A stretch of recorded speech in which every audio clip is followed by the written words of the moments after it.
భారతీయ తెలుగు ప్రజలందరికీ నమస్కారం. సో ఇప్పుడు నేను ఒక వస్తువు గురించి చూపిస్తాను మీకు.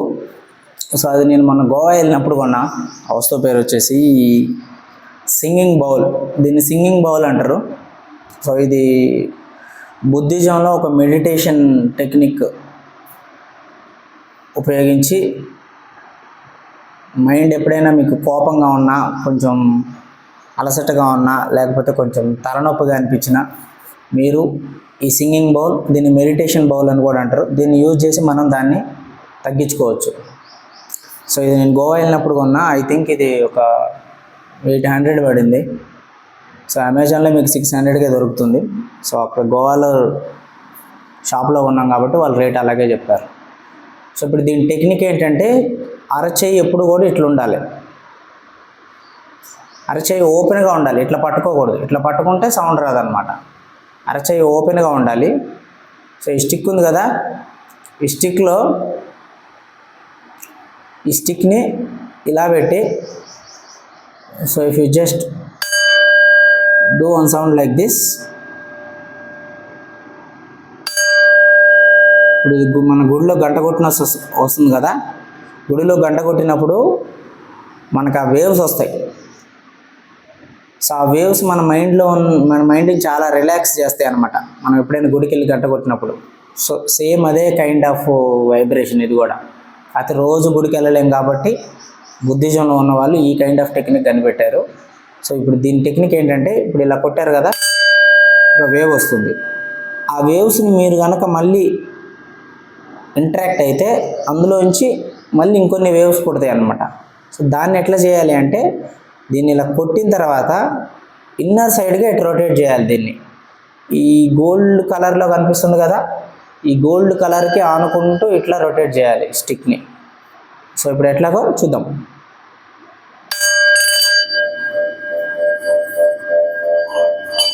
చూసారా, ఒక వేవ్స్ వస్తున్నాయి.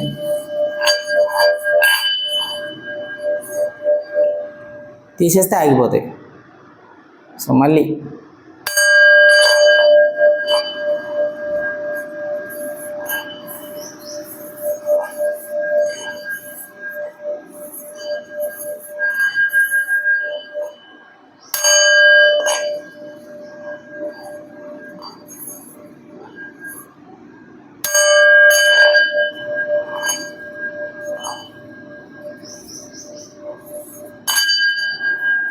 అది.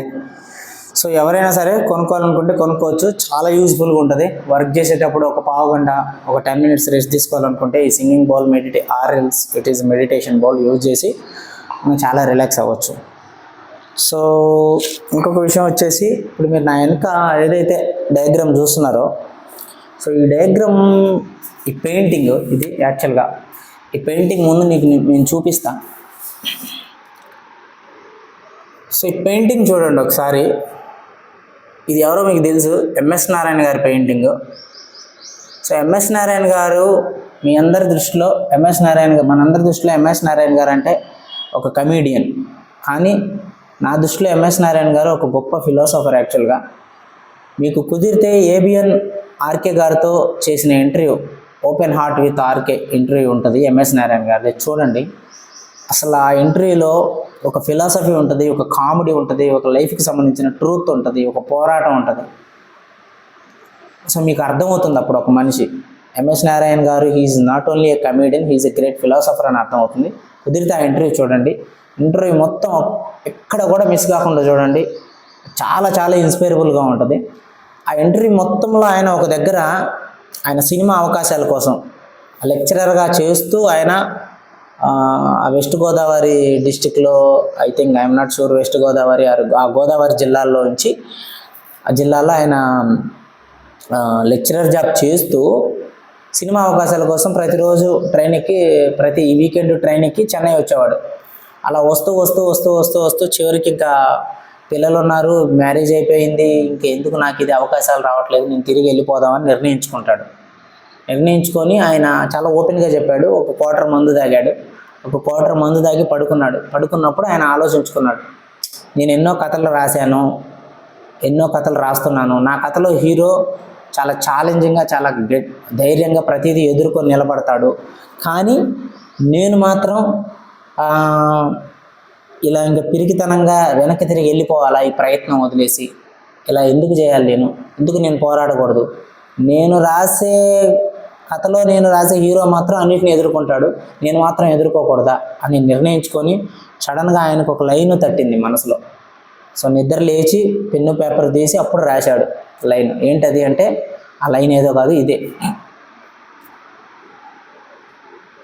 ప్రయత్నిస్తూ మరణిస్తే గెలిచినట్టే, ప్రయత్నాన్ని విరమిస్తే మరణించినట్టే అని రాశాడు. ఎంత గొప్ప బ్యూటిఫుల్ లైన్ అసలు, ఇది ఎంత పవర్ఫుల్ లైన్. ఇది నేను 4 సంవత్సరాల క్రితమే ఆ ఇంటర్వ్యూ చూశాను. ఎప్పటికైనా ఇది ఒక ఫ్రేమ్ చేయించి గోడ మీద పెట్టాలి అని నిర్ణయించుకున్నా. సో ఈ పెయింట్ వేసాను. ఈ పెయింట్ వేసిన వ్యక్తి ఎవరంటే కాంతిరిసా. సో మీరు చూస్తున్నారు కదా, ఇక్కడ ఆయన సిగ్నేచర్ ఉంటుంది. సో మలక్పేటలో ఉంటారు ఆయన. సో మీకు ఎవరికైనా కావాలనుకుంటే యూట్యూబ్లో కాంతిరిసా అని టైప్ చేస్తే ఆయన పెయింటింగ్, ఆయనకు సంబంధించిన హిస్టరీ మీకు వస్తుంది. సో అతను వేశారు ఈ పెయింటింగు.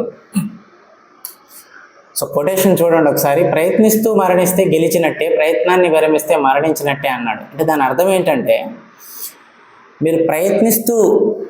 మీరు కనుక ప్రయత్నిస్తూ అంటే మీరు ప్రయత్నిస్తూ ఏదో జరిగింది, సంథింగ్ కాలం చేశారు, లేదంటే ఏదో ప్రకృతి ద్వారా సంభవించిన కొన్ని విపత్తుల ద్వారా మీరు నిష్క్రమించారనుకోండి, అయినా సరే మీరు గెలిచినట్టే అంటున్నాడు. ఎందుకంటే బతికుంటే నువ్వు అయ్యేవాడివి కదా. సో బతికి లేవు కాబట్టి అయినా గెలిచినట్టే. ఎందుకంటే నువ్వు ప్రయత్నాన్ని ఎక్కడ ఆపలా, ఉంటే గెలిచేవాడివేమో, అంటే గెలిచినట్టే నువ్వు. So you are a hero అంటున్నాడు. అందుకే మనకి ఆర్మీలో కానీ ఎక్కడైనా వీర మరణం పొందారు, అమరజీవి అంటారు. అంటే అతనికి మరణం లేదు, ఎందుకంటే అతను ఒక పర్పస్ని ఎక్కడ ఆపకుండా ప్రయత్నించాడు. కానీ కాలం అనేది అంతవరకు అతనికి ఇచ్చింది లిమిట్. సో అది ప్రయత్నాన్ని విరమిస్తే మరణించినట్టే అన్నాడు. అంటే ప్రయత్నం కనుక నువ్వు విరమిస్తే అక్కడే నువ్వు ఆగిపోయినట్టు, అక్కడే నువ్వు చనిపోయినట్టు అని అర్థం అంటున్నాడు. అంటే దాని అర్థం ప్రయత్నిస్తూ వెళ్ళాలి జీవితంలో.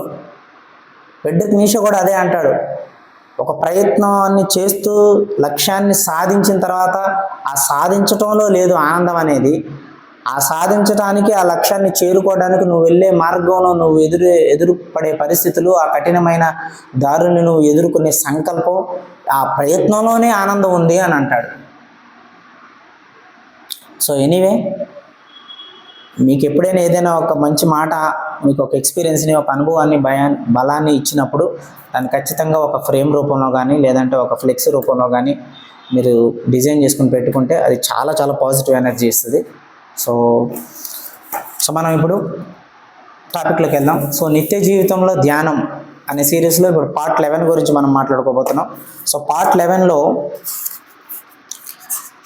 ఈరోజు మనం చర్చించుకోబోతున్న టాపిక్ ఏంటంటే పేజ్ నెంబర్ 49, నేను ఇది కాను. సో నేను ఇది కాను. సో ఏంటి నేను ఇది కాను అంటే ఏం చెప్తున్నాడు? నేను ఇది కాను అని ఏ పర్స్పెక్టివ్లో మనం అనుకోవాలి? ఓషో పర్స్పెక్టివ్లో నేను ఇది కాను అని ఏ సందర్భంలో అనుకోవాలి అనేది మనం ఇప్పుడు మాట్లాడుకుందాం. సో మనస్సు చెత్త లాంటిది. అంటే మీ దగ్గరే చెత్త ఉంది అని ఇంకెవరి దగ్గర చెత్త లేదని కాదు, మనస్సే చెత్త. మీరు దాని నుండి చెత్త బయటకు ఆగకుండా తీసే కొద్దీ అది వస్తూ ఉంటుంది. అది మీకు సంబంధించిన అంతులేని చెత్త. అది మరణించదు, అది పెరుగుతూ ఉంటుంది. దానికి దాని సొంత జీవం ఉంటుంది. కాబట్టి దాన్ని ఛేదిస్తూ ఉంటే ఆకులు పుడుతూ ఉంటాయి. దాన్ని బయటకు తెస్తే మీరు ఖాళీ అవుతారని కాదు, దానివల్ల మీ ఆలోచన మీరు అని ఇన్నాళ్ళు దాంట్లో మిమ్మల్ని మీరు ఆరోపించుకొని అదే మీరు అని అనుకున్నారు. కానీ అది మీరు కాదని మీకు తెలిసి వస్తుంది. దాన్ని బయటకు తేవడం ద్వారా మీకు వేరు చేయడానికి సంబంధించిన స్పృహ కలుగుతుంది అంటున్నాడు. So very important point.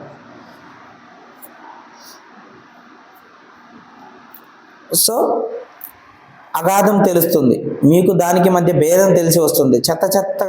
చెత్తగా వేరవుతుంది, మీరు అది కారు. దాంట్లో కలిసిపోతే అంతే, మీరు వేరే ఉంటారు. మీరు దానికి వేరని తెలుసుకుంటారు. కాబట్టి మీరు ఒకటే చేయండి, చెత్తతో పోట్లాడకండి, దాన్ని మార్చాలని ప్రయత్నించకండి, కేవలం పరిశీలించండి.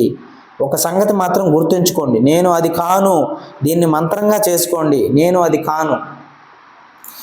ఈ సంగతి గుర్తుంచుకోండి, మెలకువతో ఉండి ఏం జరుగుతుందో చూడండి అంటున్నాడు. ఇంకా ఏం చెప్తున్నాడు? మనస్సు చేసేది ఏదైనా ధ్యానం కాదు, అది మనస్సును దాటింది. అక్కడ మనస్సు కేవలం నిస్సహాయంగా మిగులుతుంది. మనస్సు ధ్యానంలోకి ప్రవేశించలేదు. ఎక్కడ మనస్సు అంతమవుతుందో అక్కడ ధ్యానం మొదలవుతుంది అంటున్నాడు. మనస్సు అంతమైతేనే నిజమైన ధ్యానం మొదలవుతుంది అంటున్నాడు. అక్కడ హఠాత్తుగా ఒక మార్పు జరుగుతుంది. చెత్త అక్కడే ఉంటుంది, కానీ అది ఎంతో కాలం మీలో భాగంగా ఉండదు. ఆ సంగతి గ్రహించడం, దాన్ని వదులుకోవడమే దాన్ని వదులుకోవడం, పరిత్యజించటం. సో ఏంటి స్పిరిట్ ఆఫ్ దిస్ ఛానల్ అంటే, స్పిరిట్ ఆఫ్ దిస్ చాప్టర్ అంటే, మనస్సు అనేది ఒక చెత్త లాంటిది అంటున్నాడు. అంటే మనస్సే ఒక చెత్త అంటున్నాడు. మనస్సులో చెత్త ఉండటం కాదు, మనస్సే ఒక చెత్త అంటున్నాడు. అంటే నిరంతరం అందులో ఆలోచనలు వస్తూనే ఉంటాయి. నువ్వు ఎంత ఆపాలని ప్రయత్నించినా అవి వస్తూనే ఉంటాయి.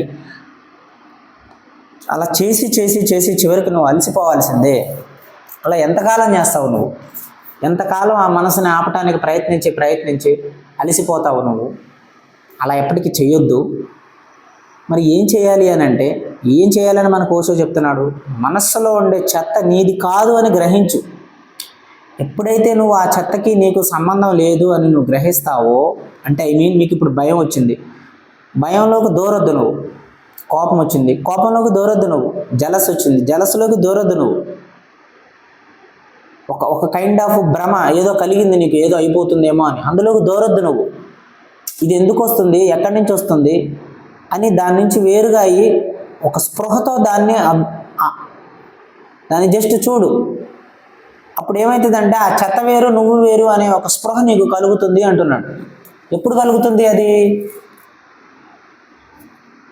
ఏ టైంలో కలుగుతుంది? దానికి ఏమని చెప్పాడు?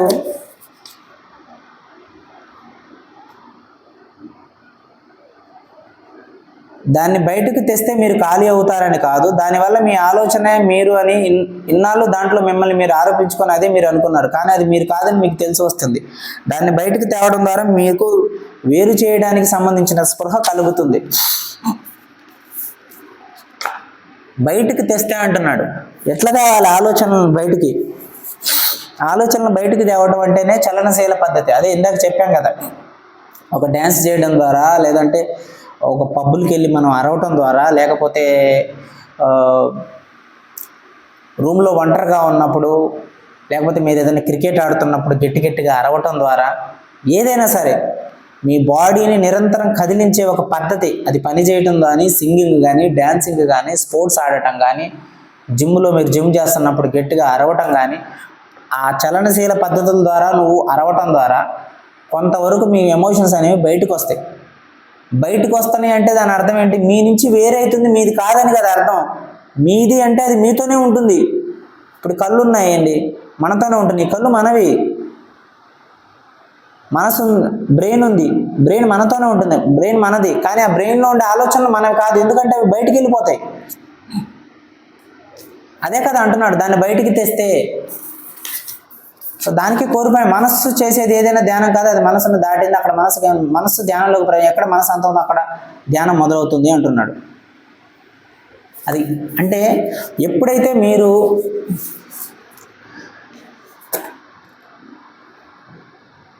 మనస్సులో ఉండే చెత్త మీరు కాదు అని మీరు అర్థం చేసుకుంటారో, అది మీది కాదు అని మీరు అర్థం చేసుకుంటారు, అప్పుడు ఒక స్పృహ వస్తుంది. ఆ స్పృహ ఈ మనస్సులో ఉండే ఆలోచనల్ని మీ నుంచి ఒక సాక్షిగా బయటికి సపరేట్ చేస్తుంది. అప్పుడు ఆ ఆలోచనలకి, ఆ ఎమోషన్స్కి మీరు ఎఫెక్ట్ కారు అని చెప్తున్నాడు. That is a very very core point. ఆ స్పృహ ఎప్పుడు కలుగుతుంది అంటే, ఇప్పుడు నాకు బాగా నేను ఒత్తిడికి గురయ్యా.